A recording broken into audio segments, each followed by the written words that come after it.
فبأي آلاء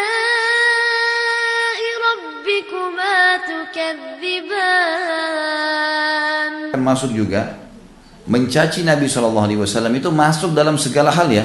Mencaci nama beliau, mencaci kok namanya itu sih, misal mencaci nama keluarganya, jalur nasab, anak-anak keturunannya, mencaci teman-temannya, mencaci kebiasaan ya.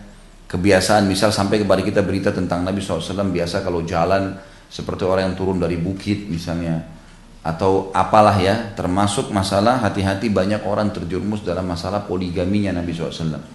Itu bahaya sekali, terutama ibu-ibu gitu kan. Jangan sampai membahas, kalau kita belum paham berarti kitanya belum punya ilmu. Jangan sampai ke situ, karena memang itu sudah hukum syariat, kita nolak tidak tolak nggak bisa. Tinggal kitanya harus mengadaptasi. Belum bisa mengamalkan sebuah hukum syar'i, bukan berarti kita harus menghina, kan gitu. Kalau ada orang yang lebih baik dari kita sudah mengerjakan, Masya Allah ya kamu sudah jalankan ya, saya belum, mudah-mudahan satu waktu kita memberikan dukungan walaupun kita belum menjalankannya. Tapi jangan sampai ngolok-ngolok, bahaya, ancamannya terlalu berat. Ingat ayat ini, saya ulangi lagi, sesungguhnya orang-orang yang menyakiti Allah dan Rasulnya, masuk sebagian ulama tafsir mengatakan adalah menghina hukum yang sudah diterapkan oleh Allah dan Rasulnya. Ada laki-laki berjenggot, ngapain tuh berjenggot, kayak kambing, kayak gini, kayak gitu. Ada orang begitu, ngolok-ngolok. Orang pakai cadar, ini pakai cadar nih, bisa bernafas nggak? Bisa. Atau diubah, diganti. Nggak ya? Kan orang sudah menjalankan. Bukankah dia lebih baik daripada kita? Mestinya kan kita mengatakan, Masya Allah ya, kamu sudah bisa jalankan agama sempurna. Mudah-mudahan saya juga satu waktu. Kan baik ya. Ini nggak ngolok-ngolok, ini nggak boleh ngolok-ngolok ya. Ya seperti itu.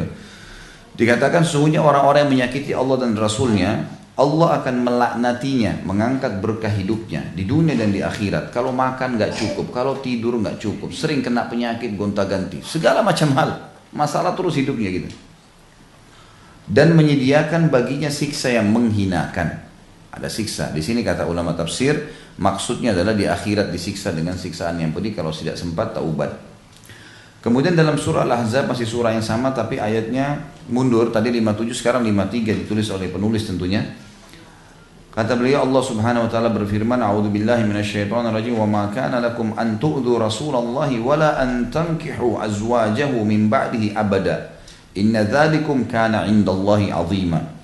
Kalian tidak boleh sama sekali menyakiti hati Rasulullah SAW dan tidak boleh pula mengawini istri-istrinya selama-lamanya sesudah ia wafat. Sesungguhnya perbuatan itu amat besar di sisi Allah Subhanahu wa taala. Jadi tidak boleh mencaci maki Nabi SAW apapun berbau merendahkan Nabi, cacian, harus hati-hati ya. Dan hukum syar'i tidak boleh, yang pernah dinikahi oleh Nabi SAW mustahil, itu jadi ummul mu'minin namanya, ibunya orang-orang beriman, hukumnya sama dengan ibu kita. Semua istri Nabi, walaupun Nabi SAW meninggal, mereka masih sehat, mereka masih muda, tetap tidak boleh ada sahabat yang menikahinya. Itu di sisi Allah hukumnya berat ya.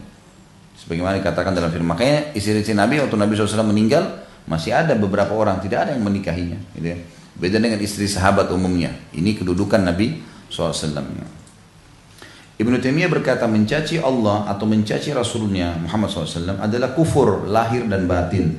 Baik orang yang mencaci, menyakiti bahwa hal itu haram dan dia menghalalkannya, atau dia lengah dari keyakinannya. Ini adalah madhab fuqaha jamak daripada faqih ya, yang berarti orang yang faham fikih.